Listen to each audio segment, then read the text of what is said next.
think a lot of. I think you will too. If you don't know this gentleman, I'd like to introduce Tony Conn. You can start working your way up here. Tony is Water Distribution and Collection Manager for the Department of Utilities, City of Naperville. And with 30 years experience, Tony is a certified IEPA collection system operator, IEPA certified public water supply operator, member of IWEA. It's not what he's a member of, it's what he's changed and what he's provided and what he's promoted in his city. And his city is growing, and his flow at the wastewater treatment plant is doing this. I can't tell the story any better than Tony. Please welcome Tony Conn.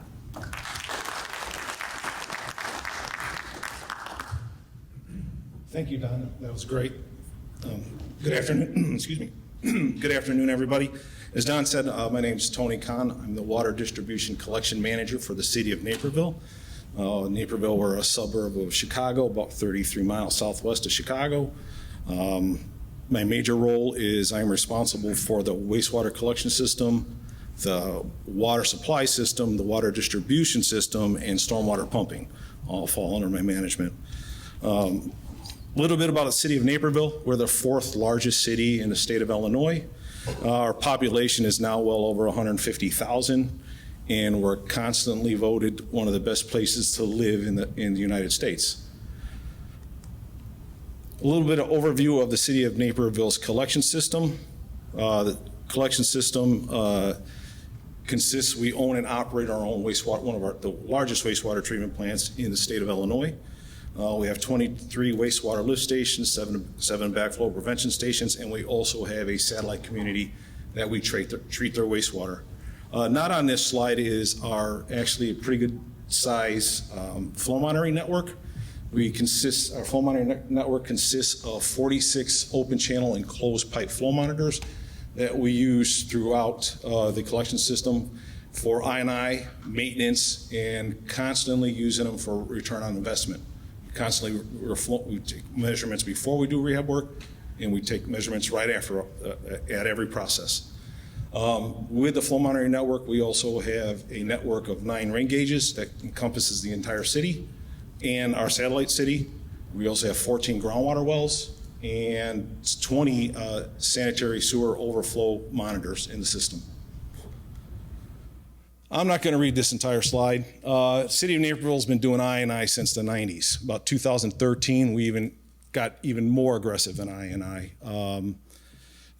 Naperville, currently, in 2021, we're spending about $4.1 million on sanitary sewer rehabilitation. And the sanitary sewer rehabilitation consists of mainline lining, lateral rehab, and lateral rehab. And all of our rehab is actually tracked in our GIS system and our CMS system. So everything gets tracked and updated constantly. So that way the field guys, everybody knows the sewer line's been lined. When they get in their truck the next day, they know it right away. These are just some of the tools that we use in our I&I reduction program. The one that we use the most and have the best results with is the one that says saturated ground inspections. Going back to the rain gauges, our rain gauges are hooked up to our SCADA system.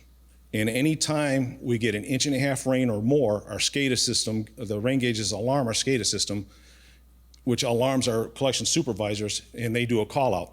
Our crews will come out and actually start doing inspections under the saturated ground conditions.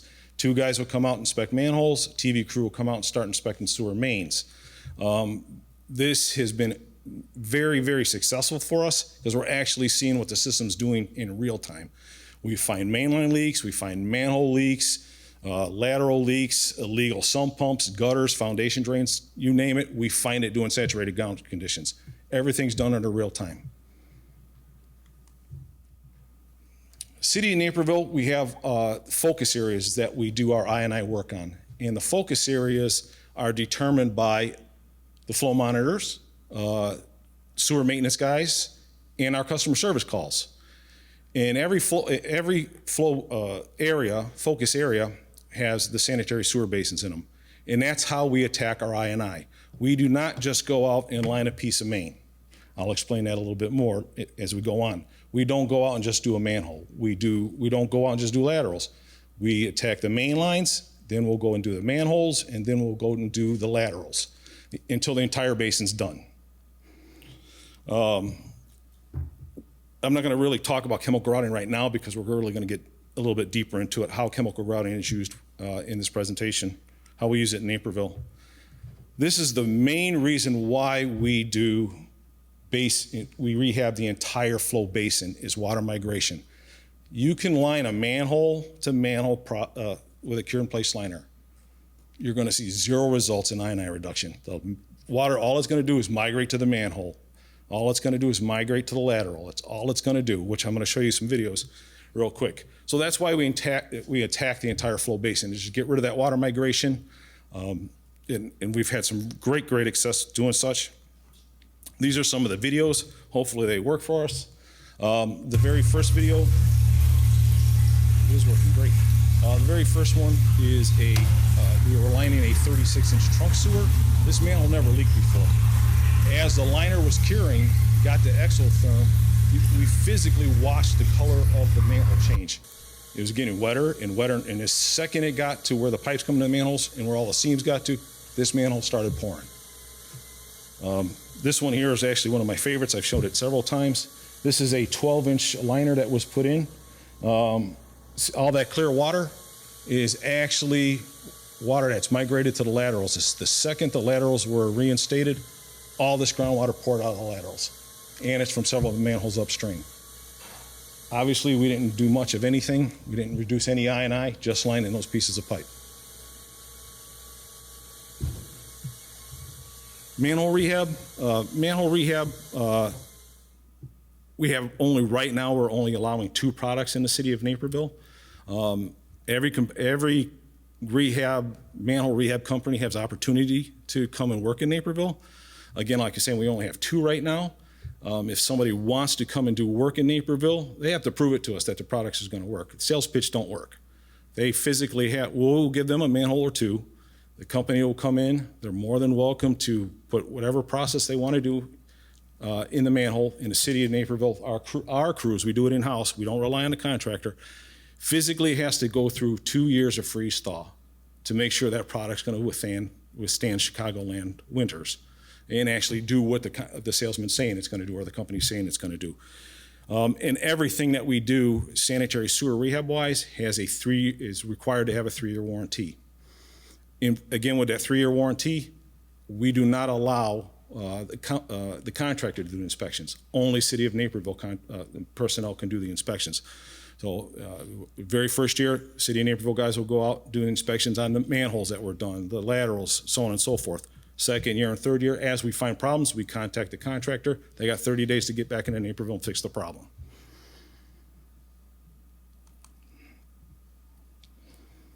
Our manhole rehab program is actually broken down into 3 steps. Brick and block manholes automatically constitute a full rehab. When I say full rehab, we're doing from the bench all the way up to the rim of the manhole, including the channel. So the bench, channel, barrels, everything is being done. We also do, if it's a precast manhole, really no active leaks in the precast, every manhole will get with a chimney liner installed. We do cure-in-place chimney liner. We do them in-house. We do about 50 of them in-house. Our larger projects, like a contractor's doing for us as we speak, they're doing 250, just installing upper manhole cure-in-place liners, just on the uppers. And then there's the third step is manhole replacement. Currently, we're replacing 11 manholes in the system. The reason those manholes are being rehabbed back in the being replaced back in the early 90s, the only thing you really had to do to rehab a manhole was what was called manhole renew, where you had to build forms in the manhole. Hated it with a passion, especially if they're in the backyards.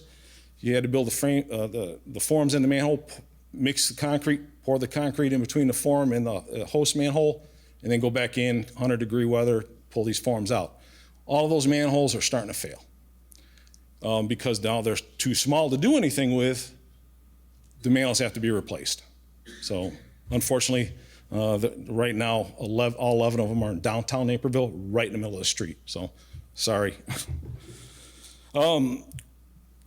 This picture, these pictures here, these are actual ones that were just done in 2020. It's a brick manhole that was done on Main Street.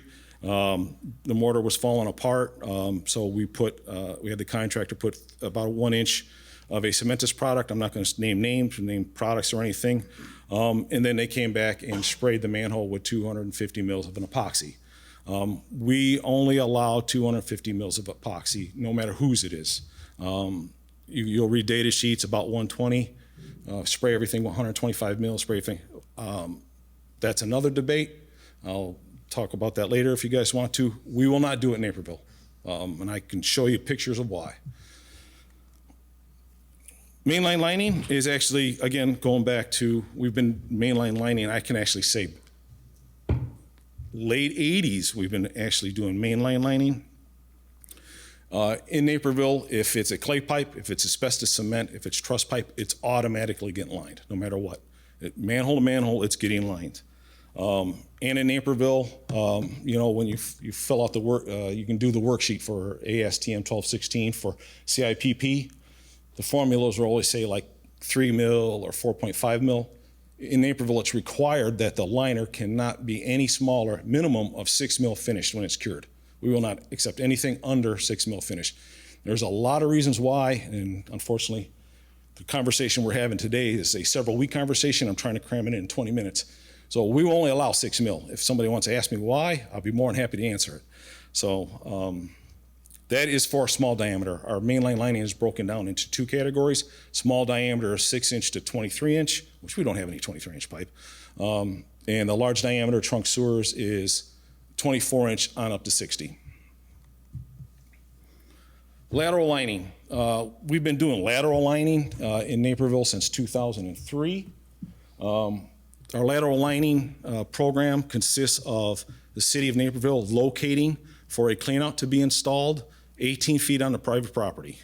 The reason why we go 18 feet on the private property is threefold. So we get away from storm sewer crossings. Most areas we get out of the groundwater table, and we try to stay that 18 feet away because we do hydro excavating.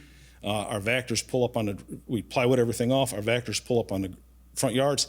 If we stay that 18 foot away, it eliminates us doing any damage to landscaping or anything. So that's our goal, is about 18 foot on the private property. And we've had this program since 2003. We've installed thousands and thousands of laterals, and I have 0 complaints from anybody whatsoever why we're on private property. And I'll talk about that in this presentation really quick also. So really quick, go back, we locate, the city crews locate the laterals 18 feet on the private property. Contractor comes in, installs LMK's vacatees. Then they'll come in and clean the lateral, and then the lateral's lined with a full circumference from the main line all the way up. We only allow full circumference. We don't allow others. They have to be full circumference main line with end seals to make sure we stop water migration. Let's see, if there's certain times we cannot go all the way up to 18 feet, we've probably all seen it where the 4-inch cast comes, it actually butts right up against the main, or if there's something in the way. We will, in that case, we'll go in and use LMKs, either a shorty or stubby liner, to cover, at least get the main line connection covered. Chemical grouting. Chemical grouting we use in Naperville a lot. It is used before we line sewer mains. It is used before we do any manhole rehab work. And it's actually used, I'll talk a little bit more about it, but we are actually using it for our lateral rehab program. We're 7 years into it now, where we've only used chemical grout rehab and laterals. And I'll explain that as we go along. Lateral grouting.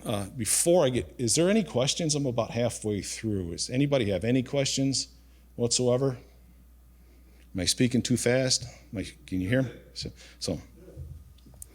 So lateral grouting in the City of Naperville. Lateral grouting is pretty much the same process as the lateral lining. City crews will locate the lateral 18 foot on a private property. Contractor will install a vacatee, and then the lateral is cleaned.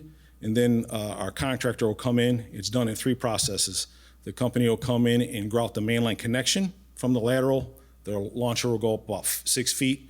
they'll seal the mainline connection so we have that annular space between the main and the clay pipe sealed. Then they'll come back, and from the clean out, you'll use a push packer and grout from the clean out all the way to the main, pull it out, flip it around, go from the clean out all the way to the foundation of the house. There is some scenarios where the packer might miss a joint or something happens where they install the T they can't get the packer to, so there's a couple of joints exposed. If that happens, we do what I like to call point grouting, probe grouting. We'll actually stick probes through the ground on top of the lateral. We'll have a camera in watching to make sure we don't pump too much grout into the lateral to cause anybody any issues, and we'll seal the joint that way from up on top. So, and we've been doing that since 2013, and it's worked out really well for us. Let's see. Mainline lateral grouting. Going back to the water migration thing, this sewer main was lined to about 2 years before we grouted it. All that water that's coming out of there, out of that video, was water that migrated in the annular space between the hose pipe and the liner. That's what it looked after we sealed it with the grout, zero leaks. When we're grouting mainline connections, because there's really nothing to hold the grout into place, we use a latex additive to help hold the grout in between the hose pipe and the liner. We've really got really heavy into this back in 2013. And also we had the crews go out under saturated ground conditions and re-inspect all this stuff. Zero failure, not one of them's leaking. So we're having really good success doing such. Excuse me. Inspections are one of the key processes that we use to make sure our I&I program and our sanitary sewer rehabilitation process is successful. You can go ahead and have great bid specifications, you can have great prep work, you can have great installation, but without great inspections, you're not going to get your 50 or 100-year life out of whatever product you're installing. Just an example, mainline CIPP. The biggest thing out of all of this is the second to the last bullet point. Video inspection of cured in place pipe before the services are reinstated. Contractors hate me. They call me all kinds of bad words because I make them do this. If you're going to find a problem with a liner that was just installed, this is how you do it. What they do is they'll cut the ends and we make them televise it before they reinstate any services. If there's a defect in that liner, this is when you're going to find it. If the liner's cracked, if the liner's got a pinhole leak in it, if the seam is tore, if the vacuum patch is leaking, you're going to find it here, because the second they reinstate that service lateral, the water's going to migrate to that service lateral. And then the bad thing for us is we'll go back, when we go back and do our lateral rehab program, seal that lateral now that the water's migrated to the connection, those defects are now leaking. So if you miss them, they're going to start leaking. So that's why we do this inspection. And not just leaks, it actually has to do with tree roots. If there's a patch is leaking or the seam is cracked, tree roots are going to go right between that annular space and pop out anywhere they can. So now you're root cutting a piece of pipe that you just lined several years later. So if you guys want to talk about root, oh, yes, sir. Just a quick question. So when you inspect it after the laterals, the liners put in and before you reinstate it, you do that during the saturated conditions? We do, they are required. The question is, after the ends are cut, do we TV during the saturated conditions? We actually, after the ends are cut, we TV it right away. Right away, if there's any groundwater that can migrate, will actually be migrating at that time. So you'll see it as you're going down. I can show you all kinds of videos of water coming through seams, coming through vacuum patches, coming through pinhole leaks, because there was a defect in the felt.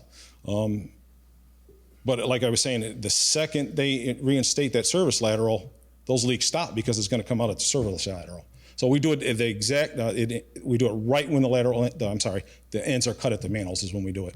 And it has to be witnessed by a City of Naperville inspector. So.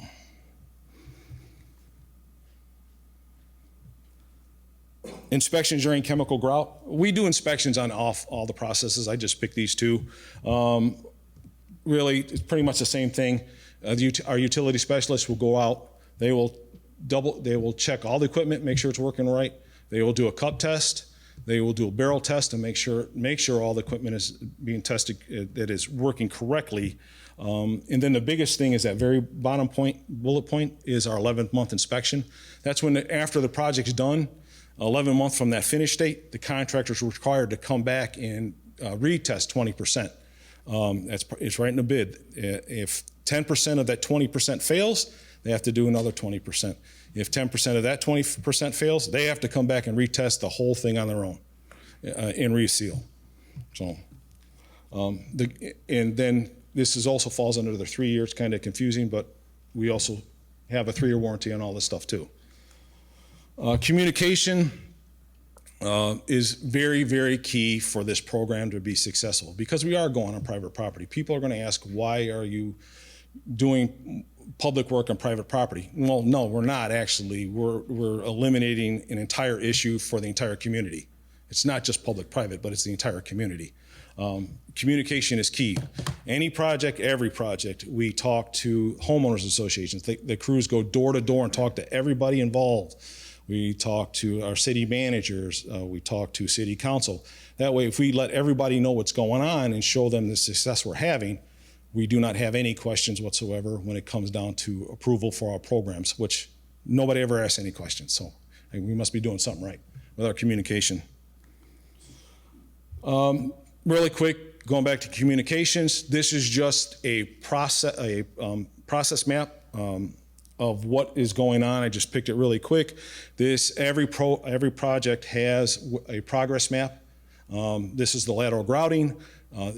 All these maps get done every Friday. They actually show exactly where we are in the project. These are on our city's website and given to and posted for everybody in the city to see. It shows what laterals need to be grouted, what laterals were mainline connection grouted, what laterals were grouted from the clean out to the house and vice versa, or the entire manhole, or sorry, the entire lateral that's grouted. So these maps are made for every single project: mainline lining, manhole lining, manhole replacement, lateral lining. All of these maps are made for all of our projects. Results. If I'm going too long, Jessica, I'll stop it right here because it's all about results. Robert was talking about laterals, the most I&Is coming from laterals. These are the 4 focus areas we've been working on. All the way over to the left, you'll see where it's broken down, where estimated I&Is coming from the main line, estimated I&Is coming from the laterals, estimated I&Is coming from the manholes. All, like Robert said, a majority of all of them had the biggest issue with the laterals. The very last column is the reduction that we've had. This chart is actually comparing a 2013 to a 2017 3-inch similar rain event, comparing peak flow before we did the rehab and peak inflow after we did the rehab. So you can see we've had some extremely good results, 53.8% reduction all the way up to 67% reduction in this program. And again, this is just the 4 areas we worked on. Now, this chart here, really quick, is citywide reduction. The blue column is the population of the city of Naperville all the way up to 2020. The green line is if we did not do any I&I work, that's where our flows would be to the treatment plant. The treatment plant is designed for a maximum flow of 26.5 MGD. I get phone calls all the time from the treatment plant complaining at me that I'm not giving them enough water. To me, that's a good problem to have. That's what that orange squiggly line is our actual effluent coming out of the treatment plant. I'm not going to read this slide really quick. More or less, it goes back to what Don was saying in Naperville. Our population continues to grow. Every year, our flow to our treatment plant's going down, even though our population continues to grow. We're at, like you're saying, we're at over 150,000 people. We're at our late 1980s, early 90s flow to the treatment plant right now.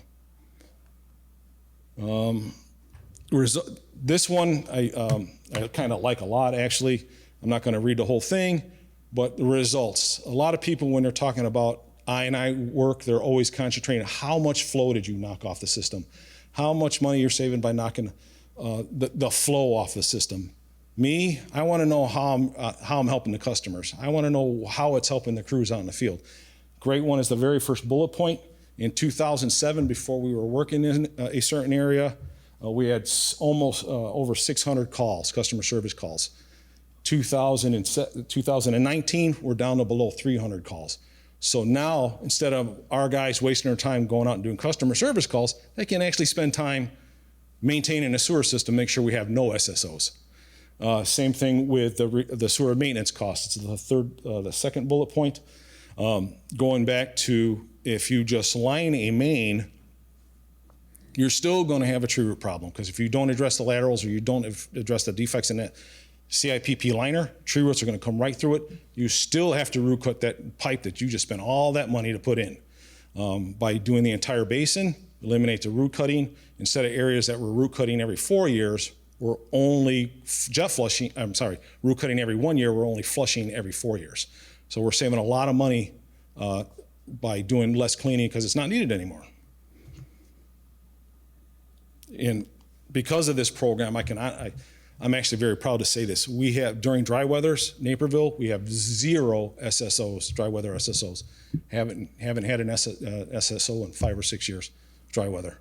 So with that, sorry, Jessica, I went too long, but is there any questions? Actually, question is do we have, more or less, do we have any private inflow programs, correct? Right.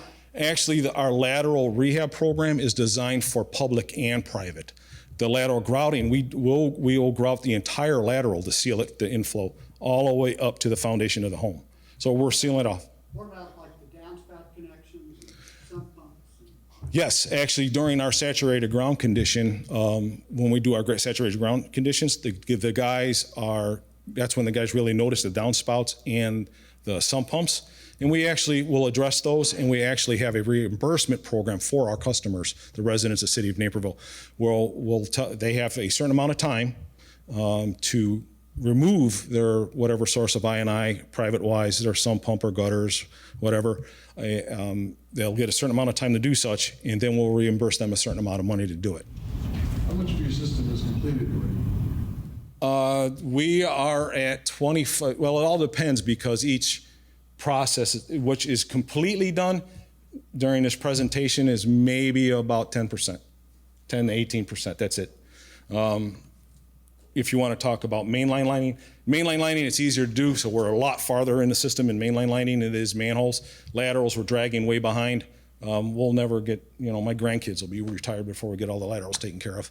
So, because the process is so intensive. So, we were asking a question about how our permanent open channel flow meters work in the system. Again, we use the permanent flow meters, actually all the flow meters, to help us determine what area we need to work in. But we also keep those flow monitors in. Our permanent flow meters, a majority of them, 90% of them have been in since 98. So we have that data all the way back to 98. We actually have some older ones that were that we still have data from the 80s.